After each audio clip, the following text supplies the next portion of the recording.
গোপালের প্রিয় ভোগের মধ্যে তালের বড়া, তালের পায়েস, মালপোয়া এগুলোর নাম তো আমরা সবাই জানি, কিন্তু তোমরা এটা কি জানো গোপালের আরও অনেক পছন্দের ভোগ রয়েছে।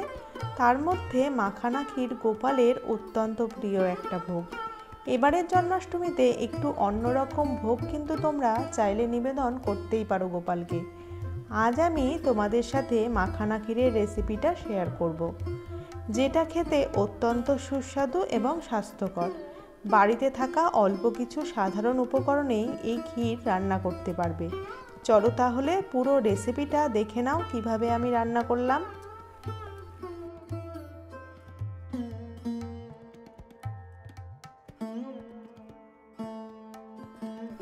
প্রথমেই নিয়ে নিয়েছি একটা ফ্রাইং প্যান। এবার তার মধ্যে আমি 2 বাটি মতো মাখানা দিয়ে দিলাম। এবার এই মাখানাগুলোকে আমি ড্রাই রোস্ট করে নেব।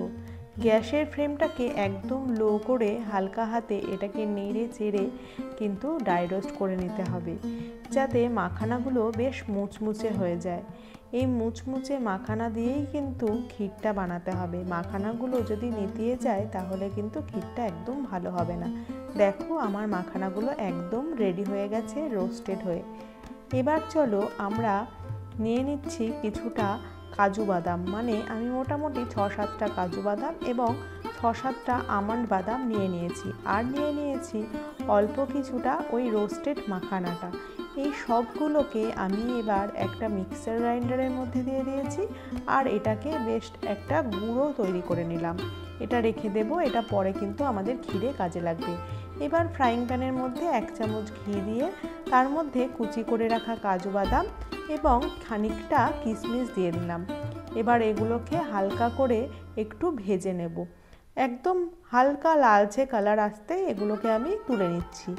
এবার ওই ফ্রাইং প্যানটার মধ্যেই ফেটিয়ে রাখা একটা এলাচ আমি দিয়ে দিচ্ছি। এলাচের খোসাটা দিইনি, বীজগুলো শুধু দিয়ে দিয়েছি। তোমরা চাইলে এলাচের গুঁড়োও দিতে পারো।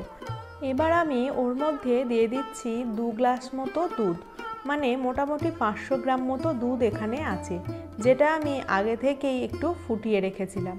এই দুধটাকে এর মধ্যে দিয়ে এই দুধটাকে আবারও খুব ভালোভাবে ফুটিয়ে নেব। ভালো মতো ফুটে উঠতেই এর মধ্যে দিয়ে দিচ্ছি কয়েকটা কেশরের ধাগা, মানে মোটামুটি 8-10টা মতো কেশরের ধাগা এখানে দিয়ে দিয়েছি।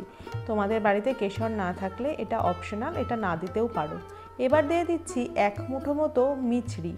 তোমরা মিছরির বদলে চিনিও এখানে দিতে পারো মিষ্টি করার জন্য, বা যদি তোমরা গুড় দিতে চাও সেক্ষেত্রে কিন্তু গুড় দিলেও এটা খেতে বেশ টেস্টি হয়। এবার এইটা যখন আবার ভালোভাবে ফুটে উঠবে তখন যেই ওই গুঁড়োটা তৈরি করেছিলাম কাজু বাদাম, আলমন্ড বাদাম আর হচ্ছে তোমার এই মাখানা রোস্টেড মাখানাটা দিয়ে ওইটা এর মধ্যে দিয়ে দিচ্ছি। এই সময় গ্যাসের ফ্লেমটা কিন্তু একদম কম করে দেবে, না হলে এই গুঁড়োটা কিন্তু এখানে ভেতরে গিয়ে একদম দলা বেঁধে যাবে। এবার মিশ্রণটাকে কন্টিনিউয়াসলি খুন্তির সাহায্যে ভালোভাবে নাড়াচাড়া করে মিশিয়ে দিতে হবে। দুধটা ফুটতে ফুটতে আস্তে আস্তে দেখবে এটা পুরো মিশে গেছে। আমার দেখো এখানে ওই পাউডারটা এর মধ্যে পুরো মিশে গেছে। এবার আমি এর মধ্যে দিয়ে দেব 2 চামচ মতো কনডেন্স মিল্ক। তোমরা যদি বাড়িতে কনডেন্স মিল্ক সেই মুহূর্তে না থাকে সেক্ষেত্রে তোমরা 2 চামচ আমল দুধও দিতে পারো, বা যদি কিছু না দিতে চাও কিছু না দিলেও হবে, তবে আমল দুধ বা কনডেন্স মিল্ক দিলে টেস্টটা খুব ভালো হয়। তো এবার এটাকে আবারও আমি একটু ফুটিয়ে নেব। আবার যেই ফুটে উঠবে খুব সুন্দরভাবে তখন ওই রোস্টেড যে মাখানাটা রাখা ছিল ওই রোস্টেড মাখানাগুলোকে এর মধ্যে দিয়ে দিচ্ছি। এটাকে আমাদের কিন্তু বেশ খানিকক্ষণ ফোটাতে হবে। এবার তুমি গ্যাসের ফ্লেমটাকে বাড়িয়ে দিতে পারো বা মিডিয়াম টু হাইয়ের দিকেও রাখতে পারো। মোটামুটি মিনিট 5 মতো ফোটালেই কিন্তু এটা একদম রেডি হয়ে যাবে। ততক্ষণ তোমরা ভিডিওটা যদি ভালো লাগে তাহলে কিন্তু অবশ্যই একটা লাইক দিয়ে দাও আর সাবস্ক্রাইব করে নাও চ্যানেলটাকে যদি তোমরা আমার চ্যানেলে নতুন হয়ে থাকো। আর এইবার জন্মাষ্টমীতে তোমরা গোপালকে কে কী ভোগ দিচ্ছ আমাকে কিন্তু কমেন্টে লিখে অবশ্যই জানাবে। আর যদি তোমাদের মনে হয় এবার গোপালকে এই মাখানা ক্ষীরটা নিবেদন করবে তাহলে কিন্তু এটাও করতে পারো। এবার চলো আমার এই মাখানাটা একদম সুন্দরভাবে রেডি হয়ে গেছে।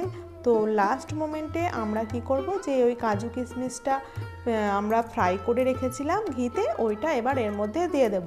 এটা দিয়ে মোটামুটি 1-2 মিনিট মতো একটু নাড়াচাড়া করলেই আমার কিন্তু মাখানা ক্ষীর একদম রেডি হয়ে যাবে। বাড়িতেও অন্য যে কোনো দিন তোমরা চাইলে এই মাখানা ক্ষীরটা বানিয়ে খেতেই পারো। ভীষণই সুস্বাদু খেতে হয় এটা। আর মাখানার উপকারিতা তো নতুন করে বলার কিছুই নেই, তোমরা প্রত্যেকেই সেটা জানো। তো অবশ্যই কিন্তু এটা ট্রাই করো। আর এটা বাচ্চাদেরও ভীষণ ভালো লাগে, বাচ্চারাও খুব ভালোভাবে এটা এনজয় করবে। তোমরা এটা চাইলে গরম বা ঠান্ডা যে কোনো কিছুভাবেই এটাকে সার্ভ করতে পারো, সমস্ত রকমভাবেই কিন্তু এটা খেতে খুব ভালো লাগে। তাহলে চলো আজকে আমার এই ভিডিওটা এখানেই শেষ করছি। তোমাদের সাথে আবারও দেখা হবে নেক্সট অন্য কোনো একটা ভিডিও নিয়ে। ততক্ষণের জন্য সবাই ভালো থেকো, সুস্থ থেকো। আর যেভাবে তোমরা আমাকে সাপোর্ট করছো, আমার পাশে আছো, সেভাবেই সবসময় আমার পাশে থেকো।